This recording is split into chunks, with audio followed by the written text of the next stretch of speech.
Okay, I'm live. Good afternoon, everybody. My name is Lucy Waydilla. I'm on the eProcurement project team. And we're going to discuss eProcurement and the benefits of eProcurement and the future of solicitation, bidding, and invoicing and payments. I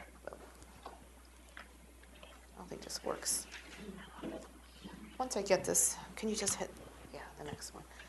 The overview of eProcurement. Why eProcurement? Get this closer. eProcurement is an enhancement to the city's procurement and financial systems that we apply the most current technology for the acquisition of goods and services, which will be beneficial for us and for vendors alike. There is a portal for vendors, which is called iSupplier. It'll be a full-service resource for vendors and those interested in doing business with the city. This will allow all users to respond to bids, RFPs, and RFQs online. They're going to be able to view and track contracts, releases, receipts, payments, and invoices online, and also electronic submission of invoices. So we are attempting to move to a paperless environment, which is more savings for the city, and also the time efficiency involved in this. Key objectives for vendors: allowing vendors to download and respond to solicitations electronically. We no longer want to print any more solicitations, so we are saving paper, saving time, and money. For us, the benefit for us, of course, is streamlining the creation and approval of contracts, amendments, modification, and extensions. We're going to ensure all contracts modifications are processed quickly in accordance with the laws and regulations in all city ordinances. We want to eliminate paper-based processes. I know it's a hard habit for many to break, but we're going to be breaking those habits relatively soon, including the physical routing of documents internally, which we do currently, and hopefully, that's going to cease by the end of the year. It's also going to consolidate procurement data tracking, which is now currently done through multiple systems, and also enable online processes to capture and store vendor registration, information, communication, solicitation processing. So there is going to be a tool that's involved that's going to be online communication, so nobody's going to be able to lose that conversation or the discussion that was sent between the user department, the buyer, etc. Now, iSupplier is the vendor side of it, and there's a portal, and it's the eProcurement portal called iSupplier, and that's for all purchasing activities. And we do ask that vendors register on iSupplier, so they're in our system. You don't have to be registered to view bids, but you have to be registered to bid on a solicitation. I should say that you don't have to be registered to view solicitations, but to bid on a solicitation, you have to be registered. As a vendor's registered in iSupplier, they can view and respond to bids, solicitations. They can view their orders and payments. They could update company information, contacts, address, phone, and we will assist vendors with the transition to online bidding. We developed an eProcurement microsite, which is live right now, and you can actually go and try seeing it as well. So I'm going to demonstrate the site live because we have PowerPoint on it, but now we have internet connection here. I'm going to demonstrate it live. But that's the website if you want to look at it when you get back to your offices. Okay.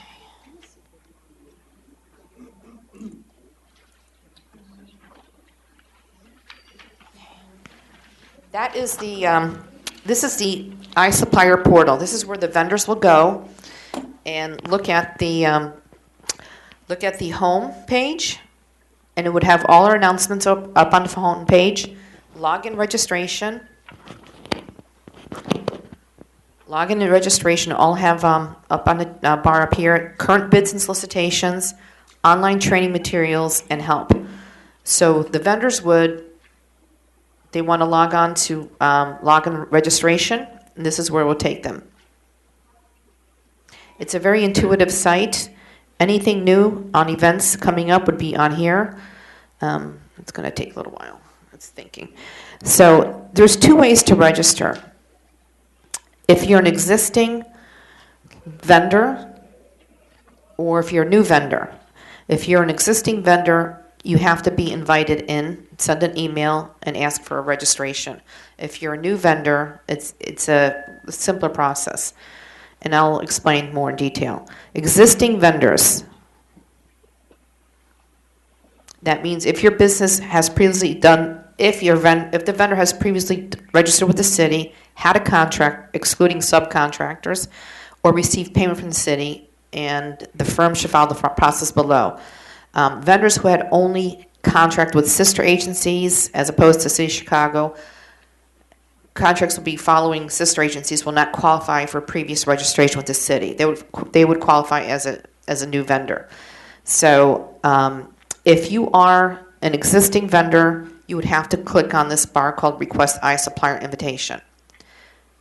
And that would take them to an email. Of course, I'm not going to set that up. It'll prompt them to an Outlook email, and they would just fill it out. They would just send it to them and just request, or they want to request an iSupplier invitation.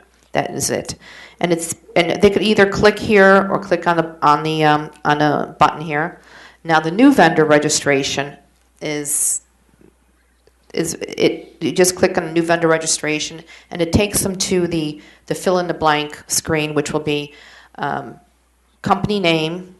It takes a little while.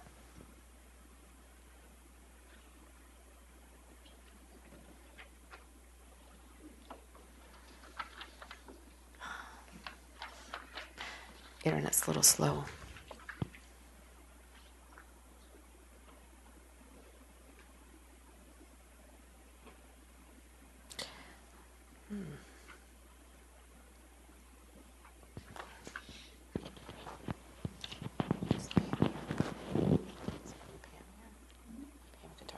Supplier registration.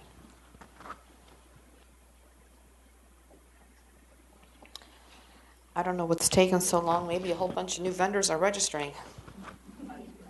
Slowing down the site. Too much traffic on the site. Well, I'll jump back to the PowerPoint then. May I ask a question? Yeah. Yeah. Right. So let's see. So a lot of concerns, a lot of vendors have asked us security. Just to reiterate that the information on all vendors are secure. You know, the city takes security seriously, and it's the same protocol that banks use. We use the same security for logins. Bids are not visible to employees or other vendors prior to bid opening. So bids are all secure. And we are going to be rolling this out by contract type, one piece at a time, so it's not going to be all at once. Currently, we're on commodities and small orders. Next one will be RFPs and RFQs, work services, heavy equipment, architectural engineering, construction, task orders, and construction by the end of the year.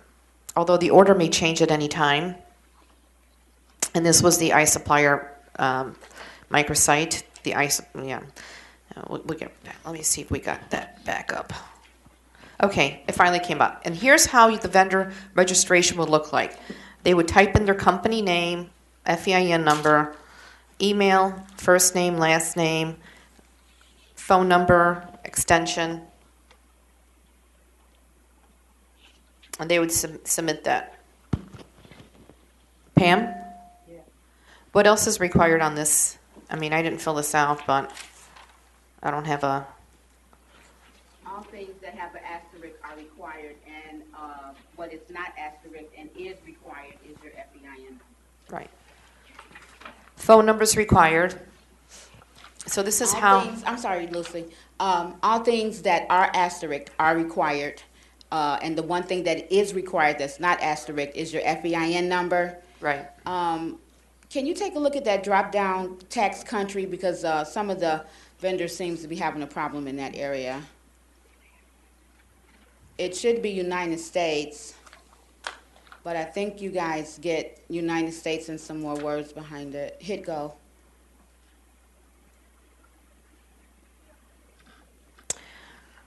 and go to the use. I've been seeing something kind of strange there with United. United States. I see United States in outlying areas. It should be United States. Yeah, United States. Yes. It's for some reason it's not defaulted, but because No, there's it's not a default. no, it's not a default because I think there's. Is there anybody that does business with the city from out of the United States? Canada. Canada. Some, yeah. Excuse me, Lucy. And so if you have your DUNS number, it's not required, but if you have it, add it. It'll just help it for anything that we may be doing in the future, and that DUNS number becomes necessary.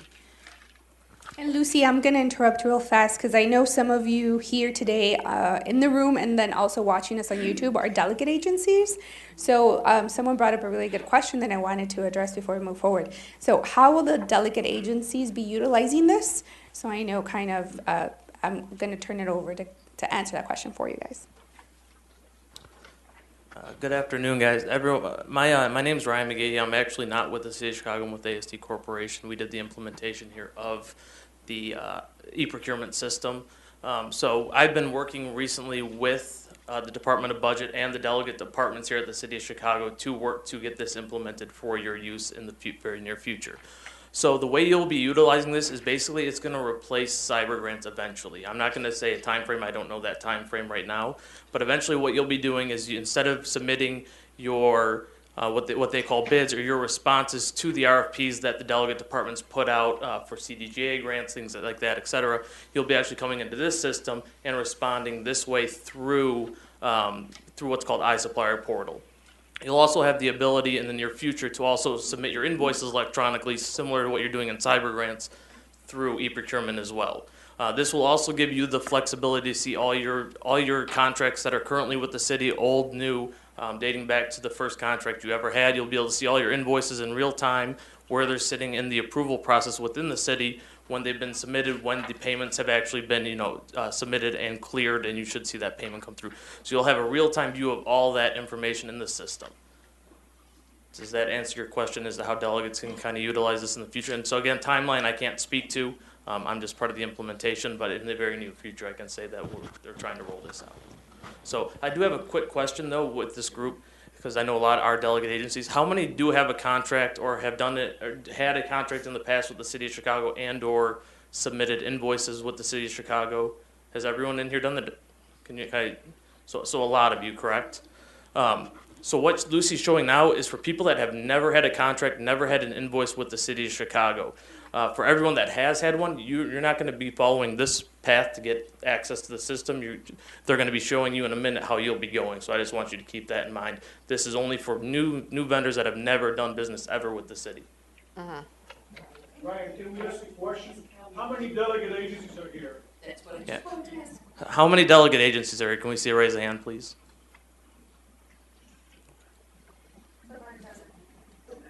So we have about a dozen. Okay, thank you guys.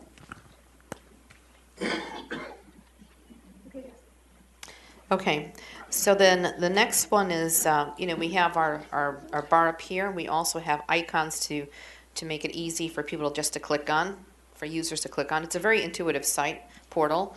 So current bids and solicitation, as I mentioned before, we are rolling out by contract type, so not everything is electronic. It's still part paper-based. So what you want to do, if you want to look at eProcurement bid and solicitation opportunities, I'm going to take you to that page.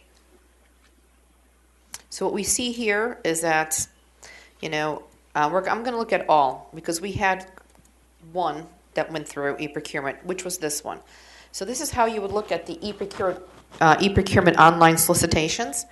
You would click on active, and most part will be active. I'm looking at an old one just for training purposes. So then you would look at the details, and once you get the details, you kind of review the details. You want to look at the entire solicitation. You want to click on the PDF file, and it'll give you explanation on everything. Just takes a little while.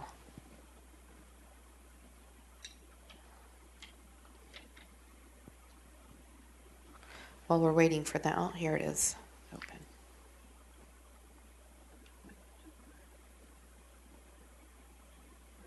This is the eProcurement, the first one that went out for commodities, the solicitation.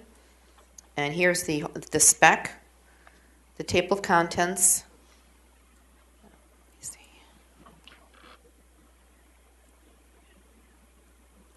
The spec, the buyer name, contact information, the conference date and time, and we are requesting that vendors should, when we start rolling out to all contract types, have the vendors come to the pre-bids so they could register online. We want to try to make it mandatory so we can explain the e-procurement process. We have the bid has everything outlined here. This is the entire spec, the due date, the preview, the lines, the questions that are asked, what's required, no response required, what's required. Let me get down to the lines page. Bidder questions, if it's optional. So this way the bidder can go online and actually fill this out online and submit it back in. And they could always, before the bid close date, they could change it or update their answers. And there's the attachments, what's included, execution pages, scope of work, bidder contact information, city-based business affidavit, all the information there, and response rules as well. And here's the lines, what they'll be bidding on. This is an example how it's going to look like online. So this is the e-procurement process online, the solicitation.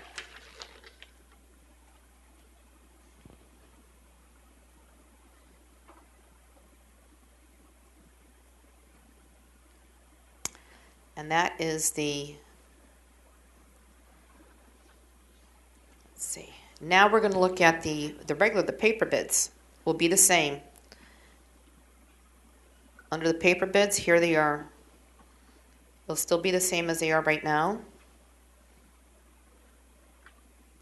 And we'll still keep them concurrently, electronic and paper on the same page until everything's rolled out and everybody's okay with complete electronic process. And I think concurrently it's going to run they'll probably be running over a year concurrently once all the contract types are rolled out. That's the goal. And that's our current bid, e-procurement and paper bid page. And you can also access this from when you go to the,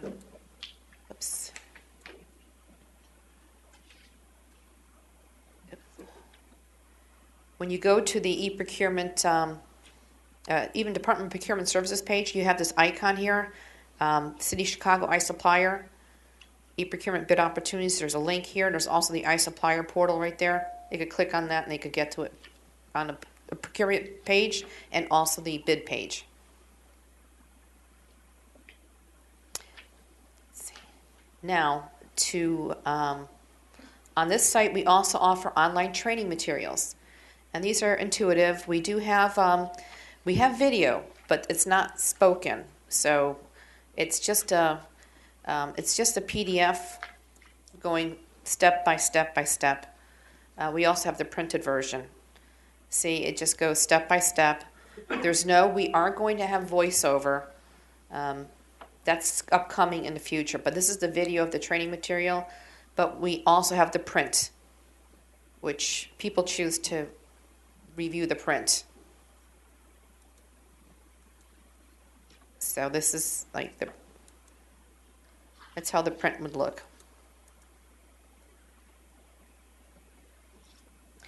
And they are pretty straightforward, intuitive as well.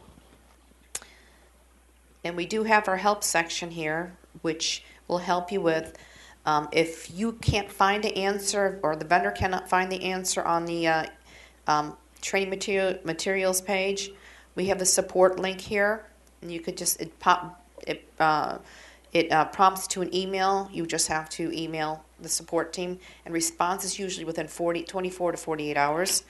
Payments and invoices. You got a question about a payment or invoice? It does not come to us. It would come to this one. Would go prompt to an email. Would be sent off to finance, and if you have somebody who requires special accommodations, meaning like a software that a blind person cannot see the screen but wants a reader, or they need other kind of accommodations, you could just email eProcurement support as well.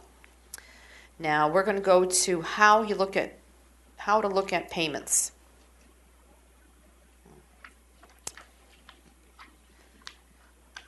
As a vendor, I logged in as a vendor, and this is the vendor facing side on the portal.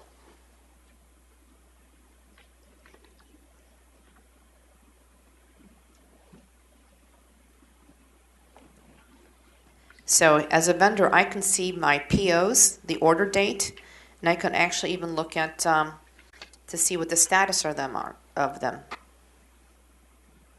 So I could see that I have I have not been paid. I sent $3 worth. They said they didn't receive it, and I wasn't invoiced. So invoice was not sent. So here's my status right here. Here's my summary. So okay.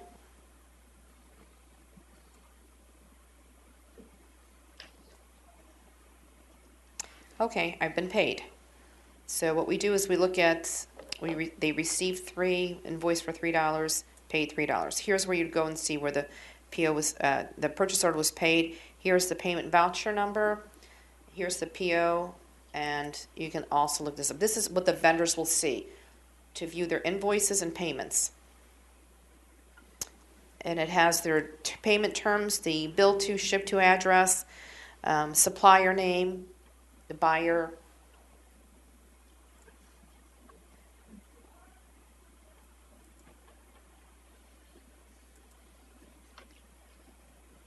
You could just view the receipts here. Here's the receipts.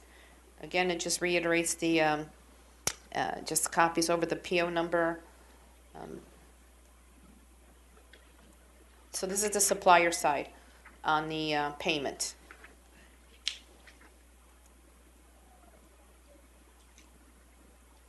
You could also go on the right-hand side and look at purchase history.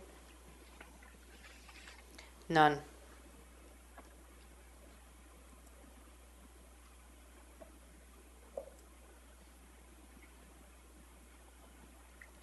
I would have to put the receipt number, and I don't remember that receipt number. What is that receipt number? Say, okay.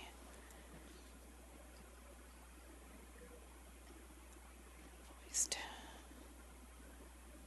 7-1.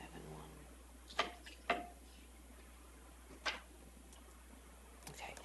See if I had the receipt number and I want to view the receipts.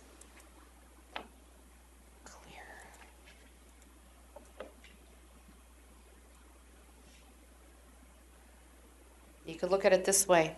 If you have a receipt number and no other information, you can actually view it by receipt number, PO number, order number. It's and payment invoices. So this is the supplier side of the iSupplier portal. It tells you the status if they're open or closed. Closed because this has been paid. And these are all test cases we did. And there's attachments, and this is where the vendor supplier can look at the attachments to the orders, bidder scope, bidder contract, which was uploaded to the order.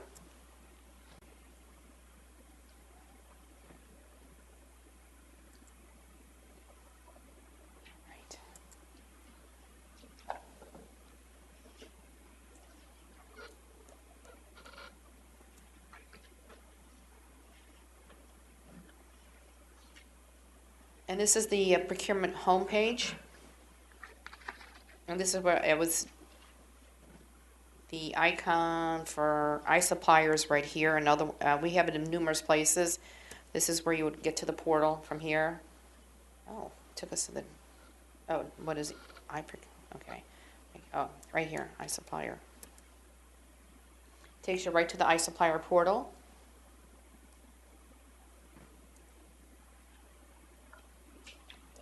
And that was the home page we reviewed. And when we have more bids, this is how it would look if we had more bids. I only showed you one because we only had one e-procurement bid, was the commodities one. So if we had more, this is how it would look. And of course, to review the bid, you would click on the details. The bid response. This is how a bid response would look if you want to review a bid response or you want to review your bid response and want to update it. I don't have any active bid responses that I can open. And this is the sourcing site where you want to look at the RFQs, the lines of an RFQ. You want to view your order. We don't have one with many POs and releases. We just have several test instances. And view receipts, which we did. Payments, we viewed at the payments. And it's an intuitive tool. And it'll be quite easy to use for vendors. I think the issue is going to be going from paper to the whole electronic process. So, but we are here to help, and I don't think it'll be. I think maybe challenges when we get to the bigger type contract types, because there's so many pages, like construction, may be an issue for some. But overall, we look forward to getting all the contract types rolled out by this year. So make this streamline all the processes for everybody. And anybody want to add anything else? I guess at this point we can open it up to questions. So if you have any questions for our team that's here, or for Lucy, we'll do our best to answer any questions you might have. Does anyone have any questions at this moment? Sure. Okay.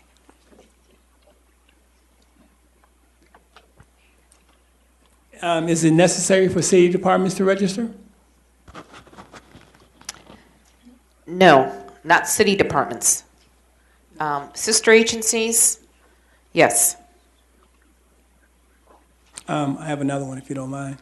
How are the payments acknowledged? Or one of the issues that we find is sometimes when a vendor, or an agency, I should say, submit a voucher, how are those? Because normally, right now, we just walk them over to finance, and finance puts a stamp on them, and that's basically our fail-safe as to when that voucher was actually submitted. But is there a way for a vendor or an agency, a delegate agency, to know or be able to look on the website here and know that their payment was acknowledged?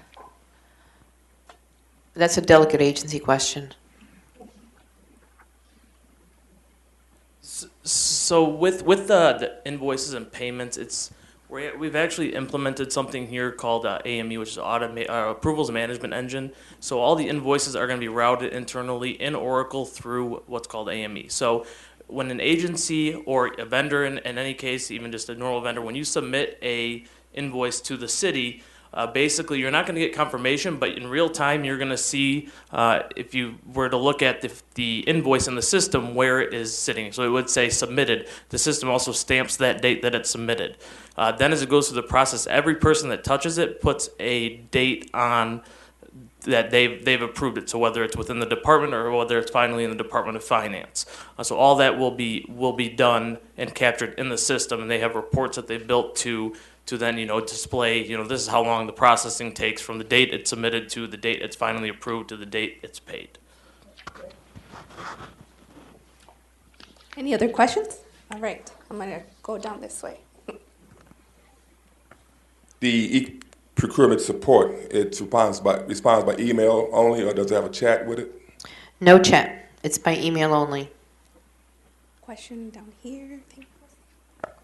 I went through the registration process while sitting here during your presentation, and while you said it was intuitive, when you get to certain steps in 2 and 3, rather than having pull-down menus or for simple questions like United States or yes and no, you have to go to a search function, have to type in yes, the search function finds a yes, then you have to select a yes in order to answer the question yes. It just seems like it's a waste of time, and I'm not a digital native, so it took a little time for me to figure that all out. I think that's design. That's the out of the box function, correct, Ryan? We had no input on that. Yeah, that's the way that it's designed. However, you can just type yes directly into the first box you saw. Just put a Y in there, hit tab, you can type yes. It wouldn't recognize that. It should. If it didn't, then that's an issue. I It did mean, not recognize that. They had to- We'll have to look into that. yeah, we'd have to look into that. I'm not sure why it didn't. Thank you for that one. I think there was a question down here. Okay.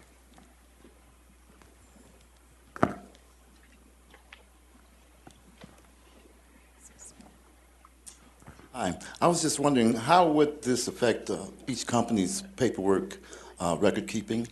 Because we're all trying to save on the paperwork as well. It won't affect anybody. It's going to be all electronic.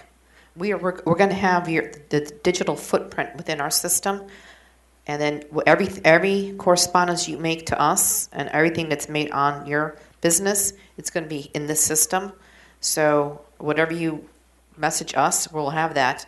You should be able to have our response as well electronically. And I think there was one. One behind you. Oh, right here. Hi, as a delegate agency with a contract, I had sent an invitation request to the email, and then I was sent a link with the new vendor registration, so it took me right back. So basically, I signed up as a new vendor. Is that going to be a problem? Pam? Pam should answer that. All right. Hold on a second. You received the invite? Wait till, like, I have staff people doing this work as well, so I just need to know. How did it occur exactly? How? You guys, we sent you an invite from Workflow Mailer, and with that came your password? In response to my email to request an invite. Yes. Of the existing contract vendor. Yes. I was sent a link and steps. Oh, yes, no. To the new vendor. Right, no. If you are an active vendor, then you should have received an invite. And that invite would have come to you saying, hey, you've been invited to, and then from that we'll get another email, and then you'll get your password. Okay. So did you register? Yes. And I registered as a new vendor because they sent, the response I got was a link. correct, you got the wrong response, right. Are you approved, though? So it's pending, I got an email. Okay. When did this occur? This, a couple weeks ago. Okay. Okay. So we'll take that information down What's and your check into company it. name? It's the Chicago Bungalow Association. So when you guys, I'm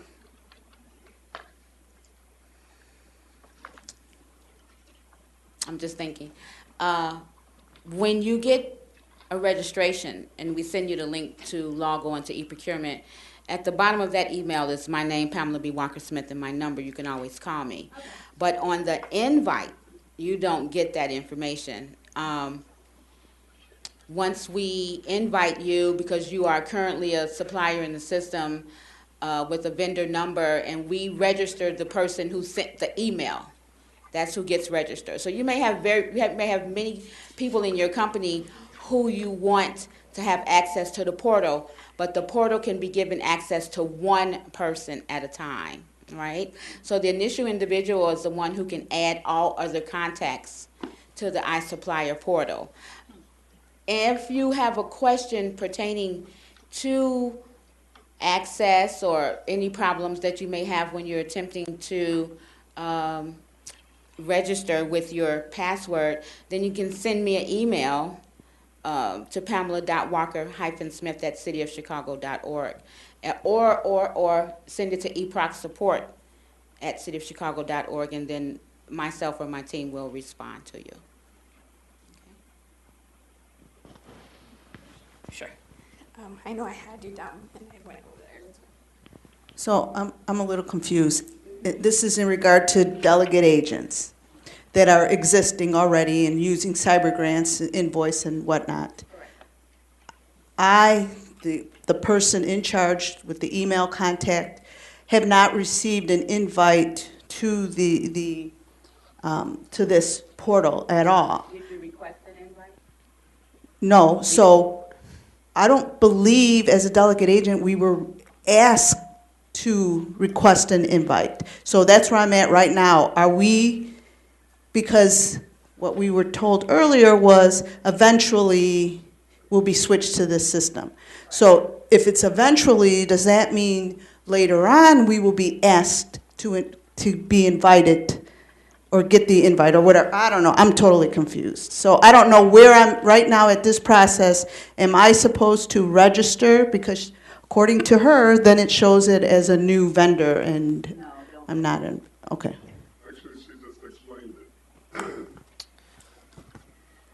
What she said was, if you already have an existing contract with the city of Chicago, when you go to the iSupplier website, what you're going to do is hit the invite button versus the new registration. Because what happened was I actually went in and I put on everybody who has an active contract with the city right now through cyber grants. I sent out an email to every one of the delegate agencies, whoever has either logged into our system. So you did receive information that you needed to go to the iSupplier website and you need to either register or get yourself invited. Right, and let me just jump in on that one. On the login and registration, it says request iSupplier invitation. For those delegates who have contracts, you would request an iSupplier invitation, not new vendor registration. And I'd just like to make one comment on that as well, is that everyone that's in the room or watching this, it doesn't hurt to go ahead now, since you're here and we can be able to tell you, go ahead and go through this process now. Even if they don't come out with their first RP in the system for 6 months, hey, you're ahead of the game, you're in the system. So that's just a recommendation for everyone that's here. I know there's been communications, but at least we can say it to everyone that's here. Let's get into the system as soon as possible, and when the first RP does come out through this new way, you're already ahead of the game. You don't have to fight to get registered the day of. One more thing. It is important that you actually get yourself registered, because we're getting ready to start putting test cases through. We're going to pull certain delegate agencies, and we're going to have you to be the first people to go through the vouchering process. We're about to actually start off with RFPs. We're going to do small ones first, and you're going to have to actually go through the eProcurement system. So that's why we're trying to get everybody to start the registration process now. You really need to be in this system, because by the end of the year, it's going to be, CyberGrant's is going to be gone. And this system is actually going to be what's in place. So you really need to start the registration process. We're going to do additional training for our delegates. We will be doing additional training once we start rolling things out. You're going to have to go through the business conference, and it will be mandatory that you be there, so you will actually know how this process is going to work from beginning to end.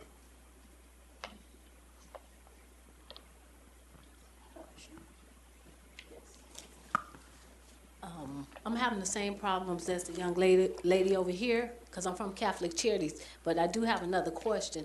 This just for our grants that are cyber, because I hand deliver vouchers. That's going to be gone. Okay. And we were just speaking of you. What happened is, for all the delegate agencies, what happened is when your people are coming and going, it is your responsibility to let us know that these people are no longer are attached to your organization. What's happening is, with Catholic Charity, I pulled 2 of our largest delegate agencies. Catholic Charities happen to be one of them. And the email that went out to invite the person, that person no longer is there. So I called Catholic Charity personally, and now you are now on track to go in and do the registration process. But we don't know if your people are not there. So what happened is, when all these emails go out, they're just coming back. So you need to make sure that we know who to send these emails out to. And may I add, once you're registered, you can update your contacts, add more contacts, but it's going to be your responsibility to keep your information updated, from address, company name, change of ownership, to contacts. And be aware of who your contacts are within your organization. Lucy, Is there any way you can show them on here how they do that update? I have to go in as a vendor. Oh, okay, you would have to, okay. So that is very important But for everybody I think here. I can. Hold on. Sure. I'm going to see. So for everybody here and everybody who's listening, that's very important, and that is you are going to be responsible for keeping this database up to date. So if somebody leaves your organization, you need to make sure that you are going in there and replacing that person's name with the most current person. Because all communication going forward will be coming from this system. Okay, so here's where you'd go. Like, this is the iSupplier portal. We start off at the home page. So this is what we did when we looked at invoices, receipts, and payments. So we go to the admin tab, and this is where you're going to update all your information. Company profile. Let me just review the general information. We don't need to do that. Company profile. If you need to make any changes, here's where you will make your changes here. And you would save it. You know, your FEIN or CEO change, you may keep that information updated. The address book.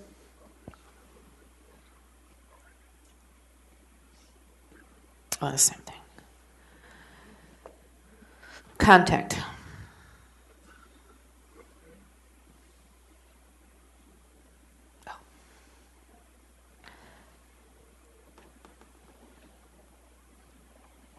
So we know that Kim is the contact here at KWM Paints. We want to update this. If she's no longer here, we would put the new one in, or we could add more. We could add more by